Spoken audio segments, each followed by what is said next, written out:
Here I have Peugeot Expert, and let me show you how to perform the factory reset on the following car. So at the very beginning, let's start, for example, by using the home screen. Then let's choose the settings icon located in the upper right corner.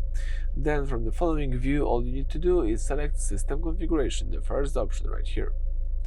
From System Configuration, you can change section by using the down bar right here. Let's choose here the factory settings. And as you can see, you can press reset to reset the system to default. Let me do it, tap reset. If you would like to confirm the factory reset, let's tap yes. The settings applied when leaving the factory have been restored.